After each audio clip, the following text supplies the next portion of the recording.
Welcome to another edition of the Sports Shop 27.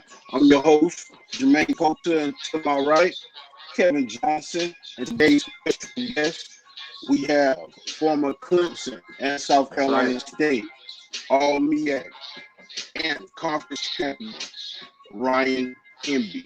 Hemby. Defensive back. What's That's going on, right. Hemby? How you doing? What's Mr. up? Look good, play good. That's what they call him.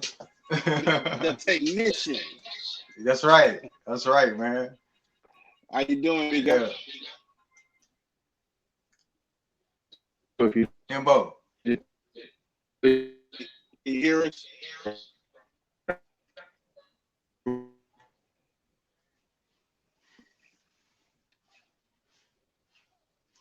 Yeah, froze up on us. Ain't lying, he froze up on here on my side. Oh, okay. He coming back But in.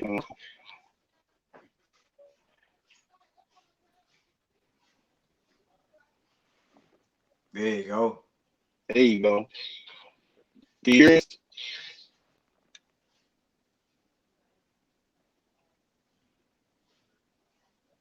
Can you hear us?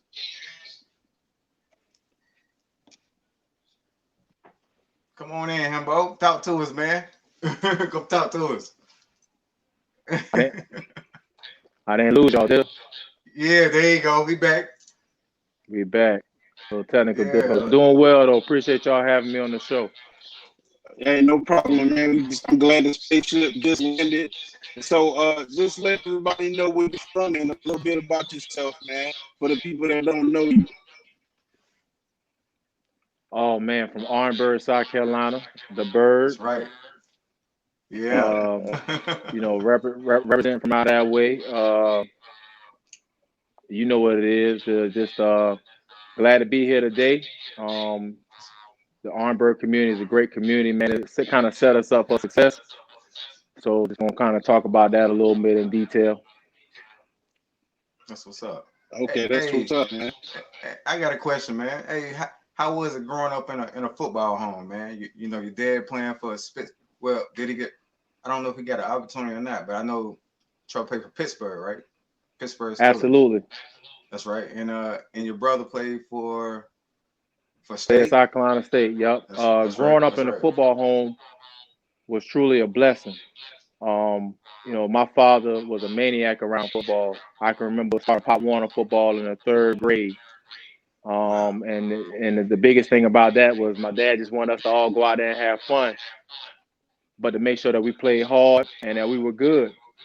And we had an opportunity to watch my older brother play while he was at South Carolina State. So my Oh, father that's what's worked up up. on Roll Hall. We would go up on South Carolina State campus and listen to the band practice and watch my brother play practice and Wow, watch some man. of the guys that came through with South Carolina State, like your Michael Hicks and your Robert Porches and some of the Yeah. guys that were Mm-hmm. legendary NFL ball players that came out of South Carolina State University. So it was Yeah. truly a That blessing, man. set the Truly a bar. blessing. Yes, it did. Yeah. That's what's up, man. That's good. Cool. So starting from there, having the family background with football, what position did you play when you first started out? Well, Pop Warner, you start out playing all positions, playing quarterback, running back, a little bit of receiver. But my father and my brother both played defensive back. So I kind of gravitated towards playing that position in Pop Warner, and also as I continue my career. Um, Defensive back is a unique position because you're doing everything backwards. Man. So we Tell him, started. Hemby. Tell him, man. I tell you, man, it's the best Yeah. position on the football field. To be real with you, the best athletes Yes. out there. That's right. Everybody knows where they're going, but we don't know. So one of the things that I had the luxury of having with my father playing ball and my brother playing ball was I got an opportunity to emulate some of the guys that I saw out there at South Carolina State University. And then Yeah. also being in a household that was so much about football. We actually went in the backyard and we did drills and we Yeah. worked out and we got our technique together and really focused on the craft behind playing that position. That's And what's I up. say that kind of gave me a leg up and a heads up as I was furthering my career in football. Cool, man. Okay. Okay. Nice. So you started playing at what age? Started playing in the 3rd grade, playing against the Dolphins out there in Against the Pop Warner Dolphins? football. Okay. Add Jermaine about them Dolphins. Yeah, talk to me, Jermaine. Talk to him about that Pop Warner. I mean, Hillcrest. it was legendary. It was legendary back then, man. We had like grown-ups that would like come out and they were like real serious about like who would win. Um, the atmosphere was almost like it was a stage. So like when you went out and performed, you always gave it your best. You always had like the parents out there that was full support. I mean, it was just like the best times, you know, just growing up in the '80s. It was just the atmosphere, man. It was just totally different. But Dolphins was a tough team, man. I had a couple of guys on my team that was pretty good, and Ryan was on Packers at the time, so I let him tell the story. Hey, who Woody and Jackie was on? What team they was on? They played for the Steelers. Oh, Steelers on. Oh man. They played Jackie for the Steelers. Jackie still playing wide receiver. You know, in Pop Warner, everybody played running back and quarterback. Oh, running back, quarterback. Okay. That was a position that you played to get the ball in your hands quickly. But Jermaine is correct, man. Being up there on Hillcrest, it was a different type of atmosphere on Mondays and Tuesday nights. They turned the lights on, man. There's about 4 or 5 games that are being played in Pop Warner, and all were very competitive. One of the things I can always attest to, there was a lot of guys that played Pop Warner ball that didn't get a chance to play middle school or high school football that were great. I'm talking about were excellent ball players, man. And you look forward to on Mondays and Tuesdays, man, getting a chance to wear your jersey at the elementary school. That's right, and man. Talking trash to your friends. Yeah. And let them know that I can't wait to see you out there on Monday or Tuesday. So we get this win. You, man. Yeah. So it started early. It started early for me. Hey, can we tell KJ how many touchdowns you score a game? 0 against us. Oh, come on now. Oh. You know I ain't about to give him no extra juice.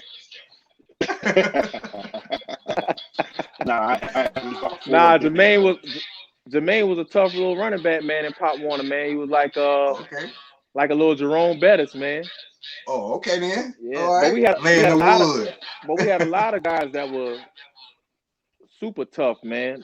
That Orangeburg community is a community that just kind of breeds athletes, man. And whether it's Pop Warner baseball or AAU basketball.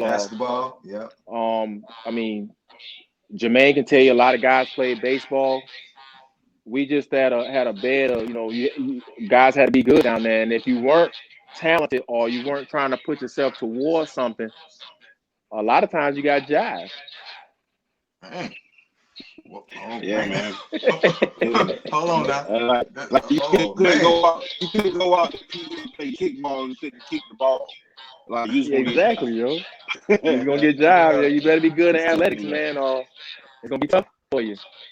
That's true. That's true, man. So So talk about from Pop Warner, you played middle school football, right? And what position did you play there? Again, the same thing with middle school, man, playing a lot of running back, but really, really harping in on defensive back. Okay. The one thing that was unique about Orangeburg as well, too, is we had 3 different middle schools that guys would go to. Both middle schools had A and B teams. So you would kind of play about 5 to 6 games a season, but you would get a chance to play against some of the guys that you saw in Pop Warner and some of the guys that did not get a chance to play Pop Warner. Okay. So it was really, really competitive. Everybody wanted to play middle school football, your 7th and 8th grade year. It gave you an opportunity to kind of showcase your talent and also see what some of your other guys in your class were capable of doing as well too. That was the first time, a lot of the bigger guys got a chance to play football as well, because in Pop Warner it was all about, your weight. Mm-hmm. But when we got to middle school, you got a chance to play against some of the bigger guys that were talented and were itching to hit you and get some impact to you. So those were the guys that you played when we was on when you kind of go out there for recess and you playing throw them up, bust them up. That's right. Them guys couldn't wait to play organized football. Yeah. So when they got the chance, they really excelled, and it was really competitive with middle school. In the 8th grade was the first time I had an opportunity to meet Coach Brown from Armbor Wilkinson High School. Yeah. Prepare for high school. Yeah, that's right. Yep. Yeah. He came and talked to us in the 8th grade, and just told us how it would be once we got the chance to go over to the high school. Yeah. And what his expectations were of his football players. And if you want to be a part of his program, you know what I'm saying, some of the processes that you had to follow. So that was the first time I had a chance to meet him and get a chance to go over and be blessed to play at Armbor Wilkinson. That's right, man. Yes, sir. Yes, Yeah, sir. yeah. Golden years. The thing about Brown though, man, I didn't like the fact he told me I couldn't wear no earrings, man. Hey, because you know how I was, man. You know what I'm saying? I just be trying to look good, man. But he told me I can't wear no earrings, man. That was one First rule. day. What was that? That was the first day he told you, no earrings, son. Yeah, no earrings, man. Come on, you taking this a little too serious, man. Nah. But he want everybody to look. He want everybody to look, you know, the same. You know, that's what he was big about. So it was something I had to adjust to. But I put him in. I sneak right around the corner, put him in. He come back around. I snatch him back out. You know, but it's all good. It's all good. Yeah. So here we talk about your experience playing you know, from JV to high school, varsity, from 9th to 12th grade. You talk about your experience there. He's gonna come back in. He says audio out. So so he probably couldn't hear me earlier then. So he was going he just texted me, so 1 second. Okay. He said he lost audio.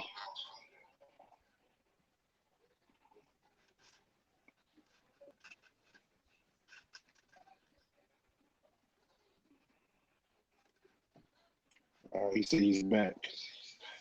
What is that? Yeah. All right, cool. Man, I know y'all boys are never having me back on the show. Nah, that's all good, man. Things happen. KJ, what were you saying though? Oh yeah, we talking about Brown. Yeah. I was just talking about with the earrings, man. You know, sometimes I would go around he'll be walking around and I go around the corner. I have my earring in, and then he come back around, I pull it back out. You know what I mean? It was just, I just try to break the rules sometimes, man. But he was just strict when it came to that, man. But other than that, it's all good, man. So KJ, you got there at 99. Yeah, I got there at 99. So, that's right. You got there at 99. So prior to that, Brown had already kind of set the stage, man. Yeah. We were gonna be clean cut. You was gonna be model students at the within the high school. You was gonna make sure you was at class, you was participating in class. Yeah, that's right, man. That's true. He really set us up to go to the next level. And we took football serious when we got up under Brown. Because he wasn't about no foolishness. He wasn't about that playing around, and he was like, if you gonna wear my jersey and you gonna represent us as a program, and you're gonna be model students. You're gonna have to earn it. You're gonna be model students, and you're gonna be model individuals within the community. That's right. And one thing about Armbor Wilkinson at that time was, we were blessed to have Coach Brown, but we were also blessed to have other coaches that played football on the college level. And every guy at every position coach was about their position being the best position out there on the field. When I think about my older brother, who was my defensive back coach, who you had an opportunity to meet, Coach David Lee Norman, who was a wide receiver coach and who held multiple records at South Carolina State University. That's right. Coach Brown, defensive back at State. Coach Tyrone Davis, RIP, who was at South Carolina State. Man. Exactly. Coach Ronald Gohagan, who played running back at South Carolina State. All these coaches, Coach MEAC, running backs coach. Yeah. All those guys played ball at the next level. So when we went out there, even for practice, it was like games.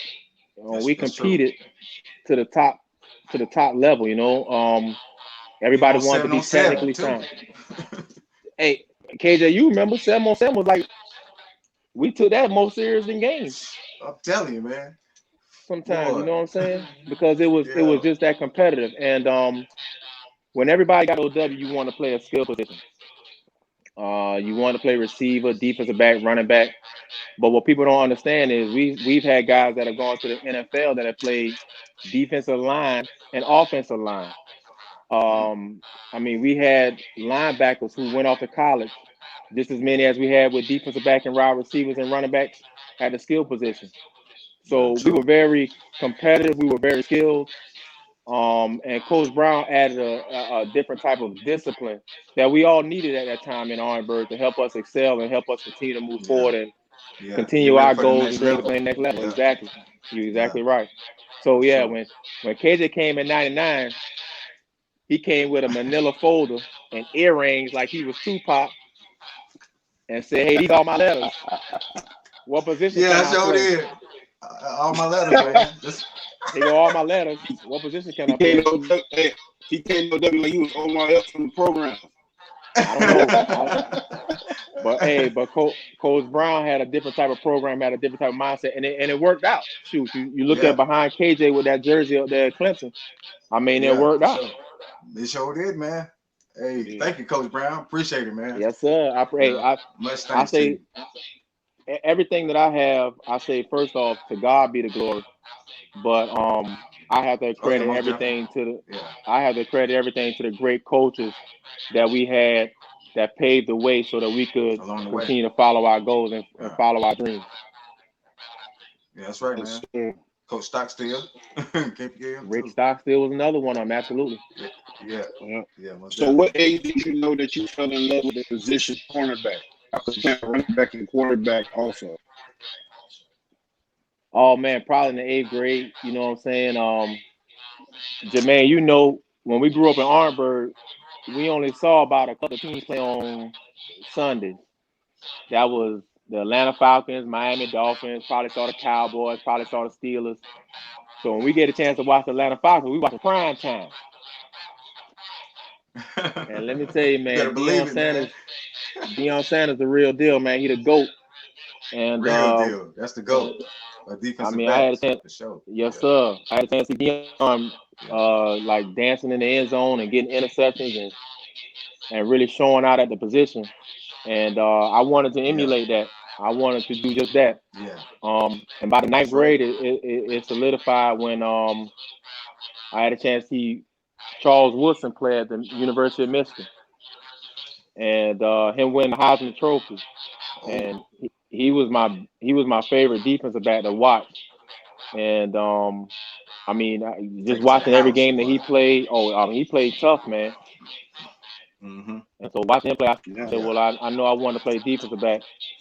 Plus, when we was in Little League, All-Stars and things of that nature, I always played the defensive back position in All-Stars. So my father growing up, and my brother being in that position, I was kind of groomed to play defensive back. Okay, cool. Hey, I didn't know you had 17 interceptions, man, in high school. That's big. Yeah, started out my sophomore year. Playing on the other side of a corner that had a lot of offers and had a lot of people were looking at him, so they stayed away from him. Arturo Freeman, younger brother, Craig Freeman. Oh, okay. And, what's up, Craig? They stayed away from him, man. So they would throw at me, the little guy. Yeah, and, okay. I benefited off of that. I got a lot of interceptions my sophomore year, and then KJ, when you came in, we had some tough guys in the secondary. Me, you, Terrence Dixon, Trip Reed, Kelsey Mack, some of those guys. And you really had to go out and make plays, or you gonna be on the bench. I'm telling you. So had a chance to do that. I remember a play against North Augusta where you went and the guy ran an out route and you stripped the ball. And I was able to come and scoop and score for a fumble recovery. I said, I don't mind playing out here with KJ. I'm telling you, man. That's what's up. Especially with that band, man. Oh my God. Oh. So you also ran track at OW, right? Let's talk about that a little bit. All right. Yeah, ran track just in regards to preparation. In the off season, Ronald Gohagen ran a great track program over there at Arnold Wilson High School, and it was kind of blasphemous if you didn't run track in the off season or do something in the off season so that you could be prepared for the fall. Okay. Yeah, most definitely. So, like yourself, you guys was ranked high in the state, high in the nation in your perspective, respective position. You at corner, yourself at running back. You guys ended up at Clemson together, played against each other at Armstrong Wilkinson and Walterboro High School. Talk about that transition from going to your senior year to picking the college that you want to go to, the recruiting process, some of the things that you had to decide on, and also just some of the accolades for being all-state, all-region, and leading your defense with MVP 2 years in a row. Well, again, I was blessed to have a lot of big brothers go before me. And I kind of had an opportunity to watch their process, whether it was Woody, Jackie, or KJ. I had an opportunity to witness them go through the recruiting process. So when it was my time and it was my turn, I kind of knew in which direction I wanted to go with. KJ mentioned Coach Stockstill. Coach Stock was coming to Arnold Wilson High School ever since I was a freshman. He was somebody that was a familiar face. And when you had a chance to go up to Clemson games, it was just something different. It was exciting. It was electrifying. I mean, you saw those guys run down the hill and you hear that cannon boom. You say, "Oh man, I got to be a part of that." Experience. Yes. Yeah, it was a great experience. It was like nothing else. And again, I was blessed that my father, he traveled, and we went to a lot of games. We went to a lot of recruiting visits and Georgia Tech and the Arkansas and the Florida State games. I mean, we went to a lot of games to help me decide which college I wanted to attend. But every time you walked into Death Valley, man, it was something different, man. That's great, man. So you went to Clemson as a freshman, away from home. Who was the guy that took you under their wing when you got there? Oh man, I heard the guys before me talk about Clemson being just like a family atmosphere. Yeah. And that's really what it was, man. I mean, everybody kind of took everybody made sure that we was tough. In your meeting room and in your position room, all those guys kind of hung together and hung tough, because we all work out together and made sure that we was all legit. But I mean, Clemson, everybody kind of just looked after everybody. Yeah, it's true. And it's kind of like still it's a big family. It kind of like is that to this day. And that's not cliche when we say that. That's like the truth. Like it's no other place like that where I witnessed a family atmosphere where you have brothers for life. That's right. Yes, sir. Yeah, that's almost every guest that came on here that came from Clemson said the same thing. So and you had to compete. Yeah, and not just the players, man, but the coaches, and also some of that some of the staff behind the scenes, that worked in recruiting. One of the things that's always been constant at Clemson is the strength and conditioning staff. Yeah, They've been there regardless of nothing. So I mean, those guys they set a foundation. Everybody knows who they are. They worked as hard in the weight room, and that's another thing I credit to Coach Brown. When we at OW, I mean, we worked out. We was in the weight room. Our weight room in the beginning was 2 locker rooms. It was 2 game locker rooms was our weight room. We didn't have a really weight room. So when you walked into our weight room, it was almost like when Rocky Balboa walked in with Apollo Creed in that gym in Philadelphia. I mean, it was grimy. It was maroon stuff all on the wall. Yeah. You walked out dusty, but boy, we grinded in them locker rooms, man, in the weight room. And at Clemson, that was the foundation too. I mean, we grinded in the weight room. That's right. And that translated onto the football field, and it also made us closer as a team. That's right. That's what's up, man. See if his camera come back. 1 second, folks. There he is. So you played a lot of games at Clemson. Played against Florida State, Duke, Wake Forest. Tell us a little bit about that. Like, who were some of your toughest receivers to guard during that time, and what it was like playing in the ACC and winning the Humanitarian Bowl? Oh man, ACC was very competitive. Every receiver that you playing against on Saturday can get you. So you better be up on your P's and Q's, bro. Yeah. I remember there was a coach, and KJ can attest. He would always tell us to have eyes. Have eyes. Well, that's right, man. You better have eyes out there, dog. You better be ready to play. So keep their head on the swivel. Keep your head on the swivel, man. Playing the ACC was a great challenge, man. It was a great experience. I was blessed to have the opportunity to do that on Saturdays. It was nothing like it, man. I mean, people talk about the SEC conference now, but when we were coming through, the ACC conference was one of the toughest conferences to play in, and still is to this day. Word. That was good, man. I mean, played against what's that? The receiver from Georgia Tech. Also, Walker. You can name a bunch of guys in ACC that was good at that time. I mean, they pretty much finished in the NFL, and they started straight from the draft. So I know you guys had a tough time in that conference, but you guys did well because you ranked in the top 5 during that time. I think 3 was the highest that you guys were ranked. So I'll talk about the Humanitarian Bowl, man. We already talked about Bernard getting stuck and having off a cliff on snowmobile. I don't know if you've seen that episode, but he got lost and he didn't make it to the locker room inside. I don't know if you knew about that, but let's talk about Humanitarian Bowl. How was that like? Yeah, he a trip, man. I hope he's watching right now. Hey, bro, it was cold, bro. You talking about taking some people from South Carolina and taking them to Boise, Idaho? Come on, man. We got off that plane. We ain't saw nothing but snow. But it was a great experience, man. We played against Louisiana Tech. McCown was the quarterback at that time.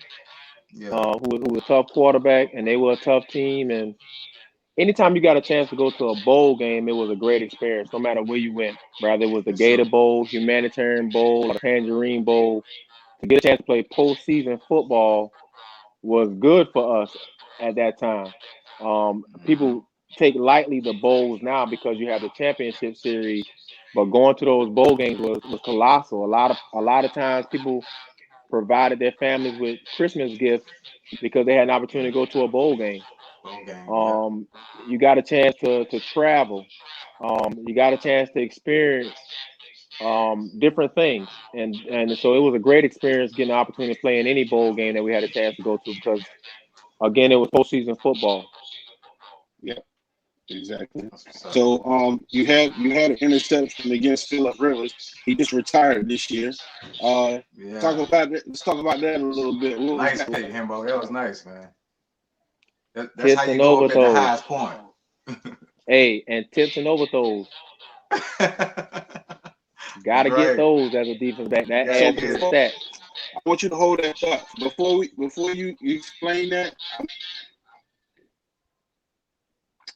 1 second. I want to play something for you, okay? All right. Yard game makes it 3rd down and 4. 9-10 left to go. Rivers struck quick last time after NC State picked up a fumble. Picked up 2 turnovers today. Rivers, plenty of time on this one. But it's intercepted by Hemby. Pattern ran wrong by Peterson. It looks like there was a mix-up there, and a flag thrown after the tackle. Clemson intercepts. Hemby picks it off. His first career pick for the redshirt freshman from Orangeburg, South Carolina. And Clemson has the ball back. Oh, man, you picked up a Hall of Famer, man. Okay. Freshman year. How did that feel, man? Hey, what people don't know about that game is that was the first time we rocked the purple pants. That was the first We walked in the game locker room, man. That was the first time we rocked purple, period. And we walked in there, man. We saw them purple pants. We said, we about to beat the brakes off North Carolina today. Yeah. So we were amped as a team, man. We were ready to go that game. I remember Georgia Tech when we rocked the purple jersey for the first time. We were ready to go. Yeah. Okay. Yeah, I know Woody. He was getting off that game too, man. Yeah, Woody had like 500 yards that game. That game, I believe, rushing and passing. That was one of his best games. Yeah. How was it like playing with him in high school and in college? Oh, it was cool. You know, Woody never switched up. You know what I'm saying? He stayed the same guy that he was from high school all the way through college. So, in '96 as a freshman, like I said, we had a chance to go to the East Carolina team football camp because they were recruiting Woody at that time, and we went again the following year, my sophomore year. So, he was always been a professional, always been about his craft, and always just been the same dude. Yeah, that's true. Okay. So you left Clemson and went to South Carolina State. You had like 1 year eligibility there. What was that like transferring from Clemson to South Carolina State, going back home, playing in front of your home crowd, a team that your father and your brother both played on? Man, oh man, that's cool, man. It did, man. When I think about South Carolina State, I think about heritage. I think about tradition. Historically, black colleges and universities don't get enough credit for the athletes that come through those types of programs. So being blessed to have the opportunity to be up there at Clemson and us being so competitive, you know, we never went home. We pretty much stayed up there over the summers. And we took classes over the summer and we competed over the summer, and it allowed me a chance to graduate a year early. And so when my tenure completed at Clemson University, I was blessed with the opportunity to go back home and play at South Carolina State University in front of my home crowd. And it was nostalgic for me because I grew up watching those guys play. I grew up being on the sideline. I was a ball boy for Willie Jeffers and their program. So to get a chance to be in that locker room and share that space, that was a true blessing. And all the guys that were at State at the time was some great athletes, man. Like when we came out in 2004, and we shared the MEAC title, but you know we really could have took that MEAC title with us. There was a lot of guys in that team and in that program that were excellent athletes, man. And I was just appreciative of being a part of that program at that time. Cool. Hey, so how was it getting ready for the NFL? You know, the Clemson Pro Day. How was all that, man? Was you in shape? Because I felt like I was the best shape of my life at that time, man. So I was just wondering how you was feeling. Yeah, best shape of your life. But that's the hardest interview you will ever have in your life. The hardest interview, man. I mean, you want to put forth your best foot forward, and I appreciate Clemson for giving us the opportunity to do that. Yeah, even after I graduated and went to South Carolina State, they still welcomed us back to participate in the Pro Day. And I mean, you talk about that Clemson, even to this day, they still welcome back all of their former football players to come and be a part of what's going on within the program. And to me, that's what sets them apart from any other program that you see in the nation, any other university besides Miami. You know, Miami likes to invite their old guys back, but you know, with the transition from Coach Stockstill leaving out and Coach Dabo coming in, I mean, he took that kind of as a torch that he always wanted to have the old ball players be a part of the program, and I appreciate him for that. We appreciate him for that. And it creates a certain type of aura around Clemson University. Yeah, that's true. Yep. Yeah, I remember him coming to get you. So let me ask you this before we get out of here, man. Who's your top 5 cornerbacks of all time in the NFL? Your favorite? Oh, Deion off top. I already know. Oh, yeah, Deion number 1. I got to go with Charles Woodson, number 2. I got to go with Rod Woodson, number 3. Rod Woodson and Prime, the only defensive backs that ever had their own shoe. That's true. That's true. Mike Haynes, great defensive back out of with the Oakland Raiders.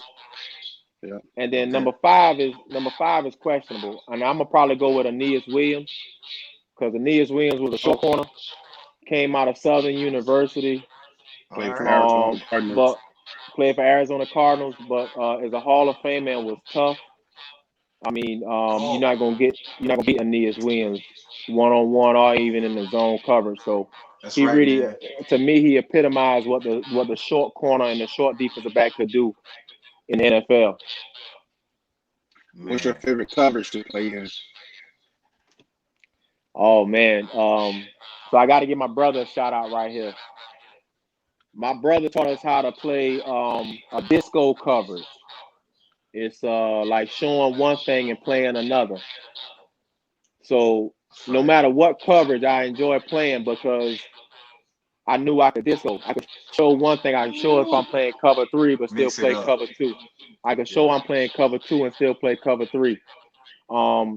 We learned, KJ, we learned a coverage called 3 buds at one time.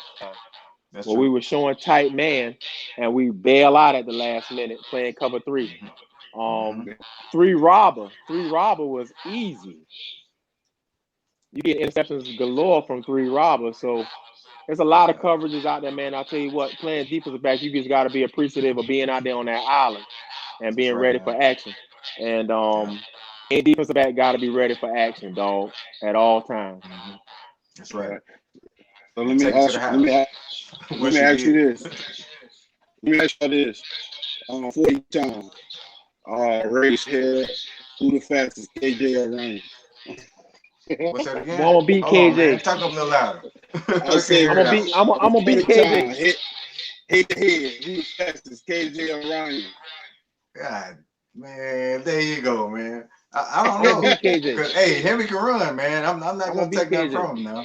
Yeah, because all right, so KJ a great athlete. Remember now, KJ, when KJ first came to OW, he didn't even play defensive back. Yeah. KJ played defensive back 1 year.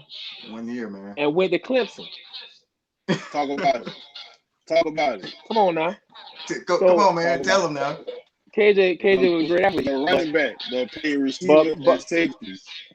Exactly. But I mean, when we went to Knoxville, KJ wasn't running on track. He just there. He just out there.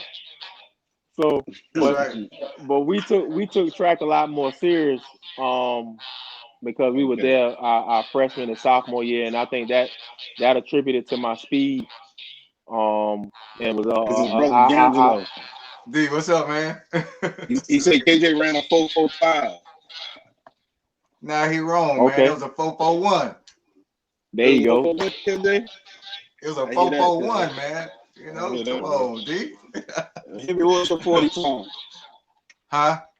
What's your 40 time? Fast I ever got caught was at a 4.39 and 4.41. Well, see, hey, that explains it, right? You got me right there, man. I can't get that. Hey, that's past time, bro. That's past time. Yeah. Shoot, I wish I could run like that today. Now, man. I wouldn't dare get out there and race you. That's right. Yeah. Yes, sir. So you got MEAC, all MEAC first team, in 2004, played in the same conference with Nick Collins and Antoine Bethea the same year. Talk about playing those guys in that conference and the HBCU experience versus the college Division I experience. Well, I say I really had the opportunity to get the best of both worlds. Playing in the ACC conference, like I said, it was very competitive, very tough, but also having an opportunity to play at a historically black college and university like South Carolina State that had a great deal of tradition and heritage. Playing in a conference like the MEAC that was very competitive at that time. It was an easy transition because it was still playing ball. and everybody wanted to get out there and wanted to win and put your best foot forward. And like I said, we had a lot of guys that was just as talented that could have played at Clemson or could have played at another university while we were there at South Carolina State. So it was an easy transition, man. Like I said, I enjoyed being a part of that team and allowing them to allow me to come back. You know, Coach Pugh kind of let me come back to the Birds and play. And so it was love to get a chance to play in front of your home crowd. It really was like playing on Friday nights again in Orangeburg. Oh, because these are the people that you're playing in front of that you on Sundays you going to church and you seeing them at church. On Mondays you seeing them out there in the community. And I just got a great deal of love from being back in the Birds and having an opportunity to play in front of the home crowd and in front of a team and for a team that I grew up watching. Man, that's so nice. talk about the band. Oh man, come on, man. Hey, you better not get caught up listening to the band on the field. You get burnt. Well, You get burnt, man. Hey, but our band. Think about OW band. That's what I'm talking about. Oh man, listen. Yeah, that's what I'm talking. That's what I was talking about earlier, man. OW band, man. I'm telling you, football and the band together. I'm telling you, man, you can't lose.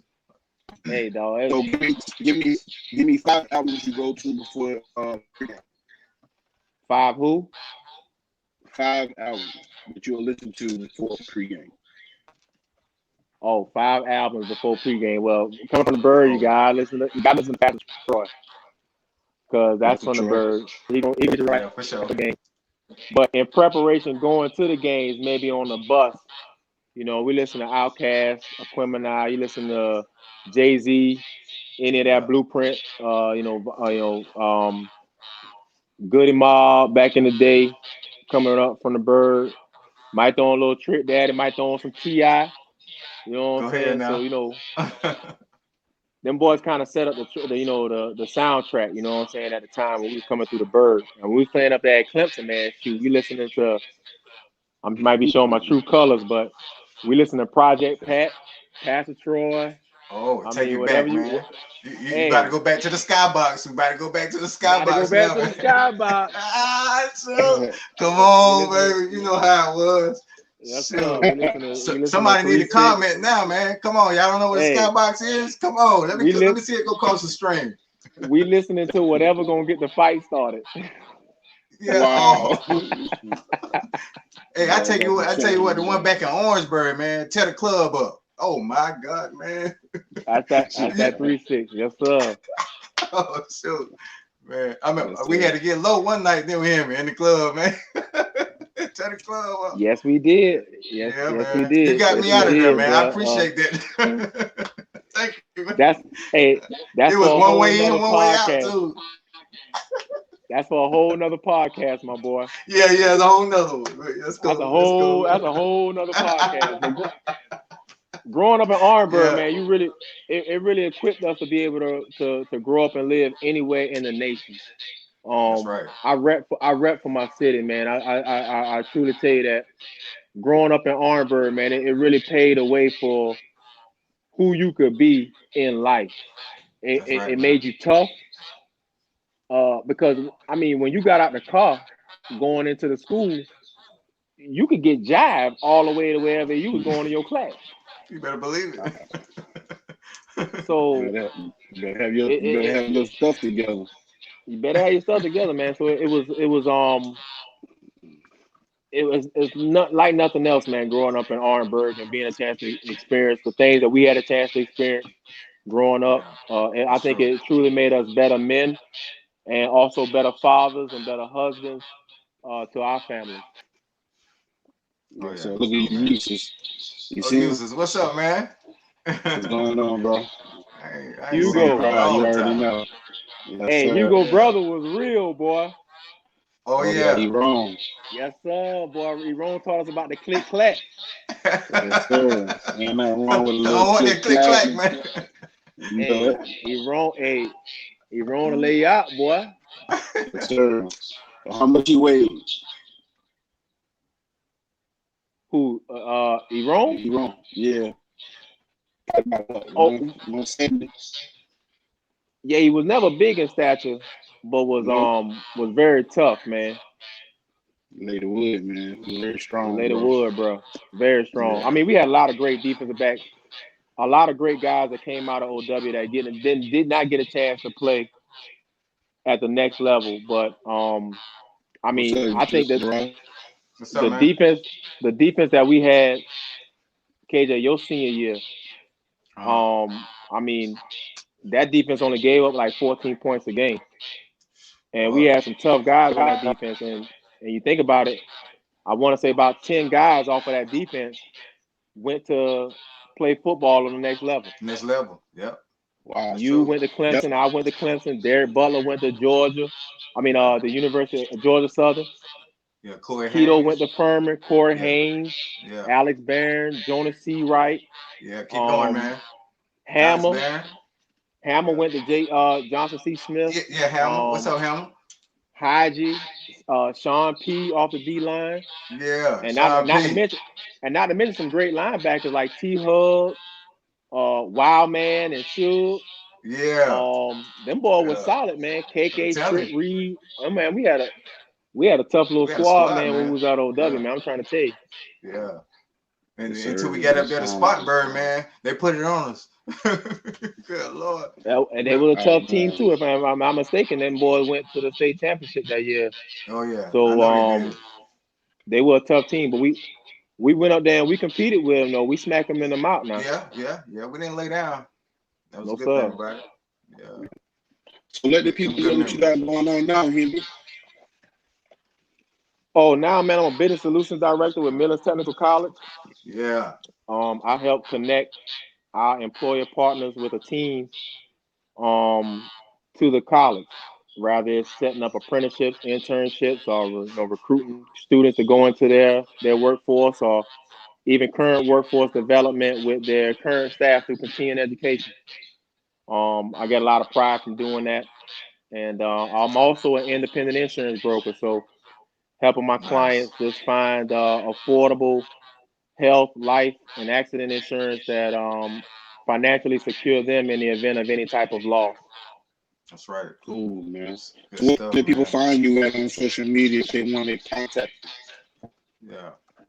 Ryan Hemby on Facebook, and at RV Hemby on Instagram. Okay. You have a Twitter account? Don't have a Twitter, man. It's out there, but it's inactive right now. Okay. And right now you got a little son, right? That plays football, right? His name is tell us about him. He gonna play defensive back as well. Yeah. Man, I hope he just get out there and enjoy playing ball, man. I'm blessed, man. With me and my wife, we have 3 beautiful children. I got a daughter that's in high school. She's a 9th grader in high school, and Cameron, she does well in academics and some of her extracurricular activities. I got another daughter that's in gymnastics. She keeps us on the road and keeps us traveling. Sydney, she's in the 6th grade, and then little Rah second. All right. He out there. He keep me going, man. He give me the juice. He out there always trying to work out, trying to do some different things to better himself. And the Lord has truly blessed me with the opportunity to be a father and a husband.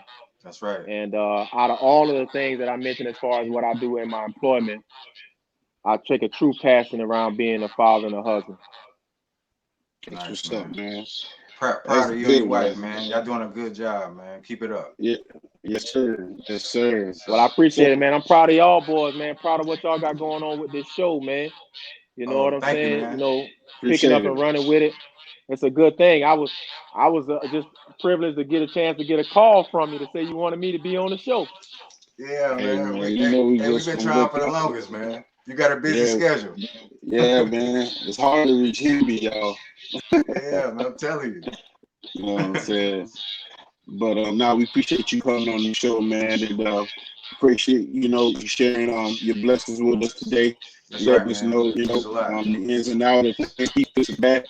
I mean, you got a lot of experience. You got a lot of people that taught you the game. Been around a lot of blessed people. So, you know, is there anybody you would like to shout out right now that really, you know, is truly dearly to your heart? You know, family, friends, fans, anybody like that. You know, you just shout out the families now, of course. Hey man, I'm gonna shout out to everybody, bro. I hope everybody's out there being safe. Yeah, If the pandemic taught you anything, is that life is not promised tomorrow. So take advantage of all your opportunities today. I love KJ's slogan. It's not how you start, but how you finish. that's right, man. So make sure you get up and grind every day to make it happen for you and yours. And God bless everybody, man. And y'all stay safe out there. For sure, All man. right, man. So appreciate you coming on the show. We love to have you back, man. Hey, just like you said, man, you guys have tuned in to another edition of the Sports Shop 27. I'm your host, Jermaine Colter. In the middle right there, of course, KJ, Kevin Johnson. And we like That's to bring a right. special guest, Mr. Ryan Vincent Hemby. That's right, man. All right, man. Hey, until next time, you guys will get masked, be safe, and we'll see you the next time. That's Peace. right. Not how you start, but how you finish. Yes, sir.